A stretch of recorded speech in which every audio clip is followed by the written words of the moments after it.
Hey everybody, welcome back to my channel. Today we're going to talk about fabrics, what they're doing to your body, and which ones to avoid, so stay tuned. Don't forget to subscribe to my channel down below, hit the notification bell right next to that so you don't miss any of my future content, and hit the like button for this video if you want to see more content like it.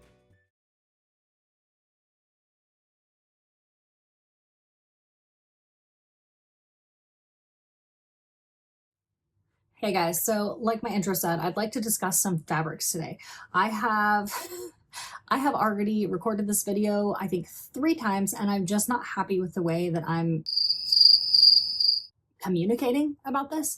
I just wanted to make sure to get my thoughts across in a way that is not judging in any way, not mean or rude. I literally just want to have a conversation. That's what I'm going to start this off with. Is I'm not a doctor. I've just done some research online and wanted to start a bigger conversation about this topic specifically.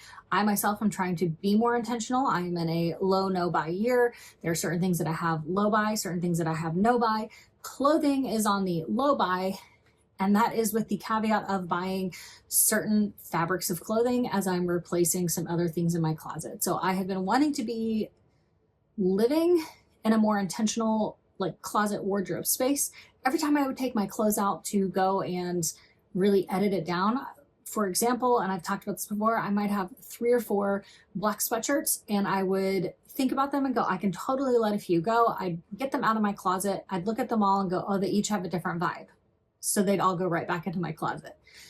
I wore maybe one of those sweatshirts, seriously.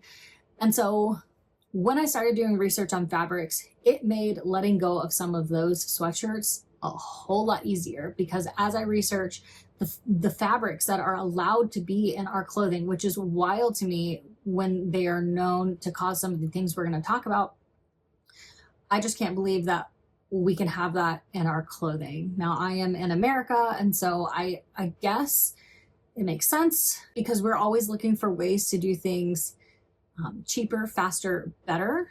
And I don't know, the word better can mean a whole bunch of things to a whole lot of different people. But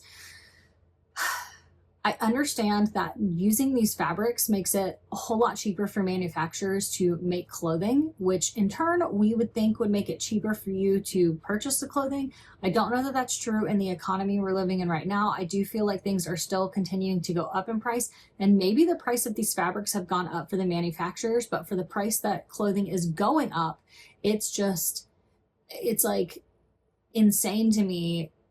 It's insane to me. Specifically, like, why would I continue to purchase these types of clothing if they're going to be so expensive when fabrics that are better to have against your body are also a little more expensive? Does that make sense? Like, what, like, if they're going to be the same price, why would I not go ahead and choose the thing that's a little bit better for me or a lot better for me? So let me just go through the list of the ones that I recognized multiple times over in my closet, some of the things that I'm getting rid of. I also want to mention real quick that I will link my Mercari closet down below because I am going to be selling a lot of my closet on there.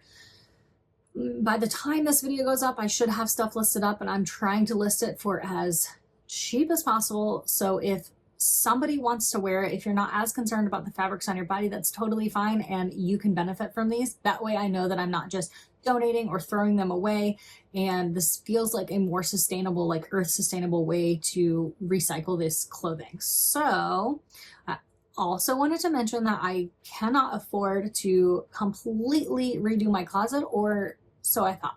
Yesterday my husband and I went to a couple of Goodwills, and I found some really great alternatives, like this plaid shirt. I have been wearing my plaid shirts. I have red plaid shirts and whatever by Beach Lunch Lounge or something, but I realized they're 100% rayon, and we'll get into that, but this is 100% cotton. And I found quite a few of those. I found some dresses that were all cotton. I was really excited, and my total for what I got was like, total for both Goodwills was $120 maybe, and I got what feels like a whole new wardrobe. So I'm really, really excited about that, and I will definitely be sharing, some thrift hauls or whatever as we swap that in. And like I said, I am in a no buy, low buy year, but because the clothing with more natural fibers is on the low buy, I was able to be okay with spending that money. My husband was good with it. So all was well there. I'm really excited to have found those swaps. So let me just go through the list of fabrics to avoid. Polyester, viscose, also known as rayon, acrylic, nylon, polyamide, and then two that I put in the less harmful but still can have like negative side effects are spandex and lyocell. So really all of these are like synthetic or semi-synthetic fibers, which does not allow the body to breathe. A lot of them, there are like really harsh chemicals used in production. So if you work in a manufacturing plant that produces them, you're at a very high risk.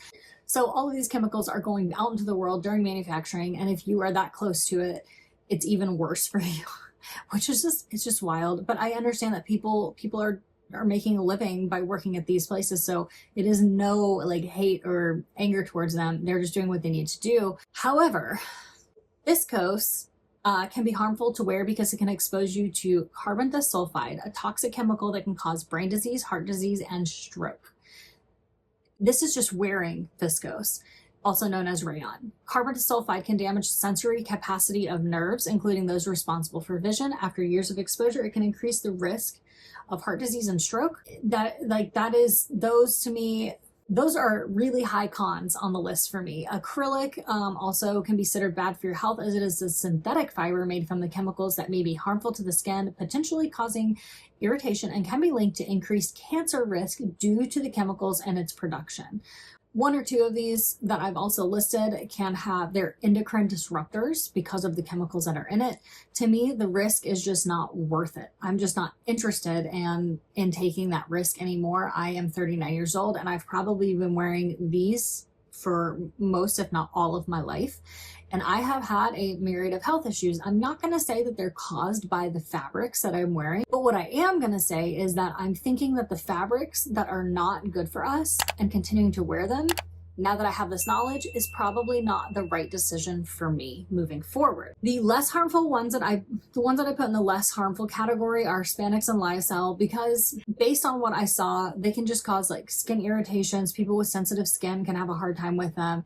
Skin infections, yeast infections, sweat and chemicals, and the breakdown of the fibers of spandex can break down a lot faster. So if you have jeans that are cotton and spandex, they're probably going to lose that elasticity pretty quick. And again, lyocell is generally considered safe to wear, but it can irritate people with very sensitive skin. So to me, the risk just does not outweigh the reward. So next week we'll talk about fabrics that are like a better choice, more natural fabrics that you can wear.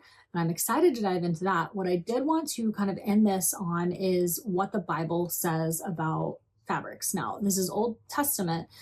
And if you are a Christ follower, when Jesus died on the cross and rose again, he fulfilled that law for us. So this is not necessarily the law that we need to go by. However, everything in the Old Testament was given as a rule or as a law for a purpose. My husband and I talk about this, that, they didn't eat pork. We eat bacon sometimes. We eat some pork products, but not very much. And it's not necessarily because we're following that law, but somewhere in the back of our minds and our souls, we're thinking that that was a law given by God for a reason, right? What that reason is, I don't necessarily know. Was it just to give a law, a rule for people to follow to show that they can follow that? I don't know. I don't have all the answers to these things, but I do know that in Leviticus and Deuteronomy, both, it talks about, it says Leviticus 19:19 says, do not wear clothing woven of two kinds of material. Deuteronomy 22:11 says, do not wear clothes of wool and linen woven together. So specifically, it talks about not wearing these fabrics woven together. So moving forward, maybe I'm looking for fabrics that are just straight cotton or linen or whatever, right? And again, we'll talk about those next week. Some biblical scholars speculate that the reason for the prohibition is that linen represents the plant kingdom and wool represents the animal kingdom. And that's why he may have prohibited the two of them being put together. Linen was considered untainted by blood because it didn't require the killing of an animal to obtain the fibers, which that does make sense, right? So all of this to say, again, this is just to start a bigger conversation on intentional dressing, intentional wardrobe. What are your thoughts on this? Do you think that it is something to be nervous about, that we should really be looking more into what we're putting on our bodies? Or do you not care and you're gonna wear whatever, and that's fine. Like, you do you. I just wanted to start this conversation and see what you guys have to say about it and what you think. So with all of that said, put that purple heart emoji down in the comments below. Let me know your thoughts on this. What do you think? And I'll talk to you next time. Bye.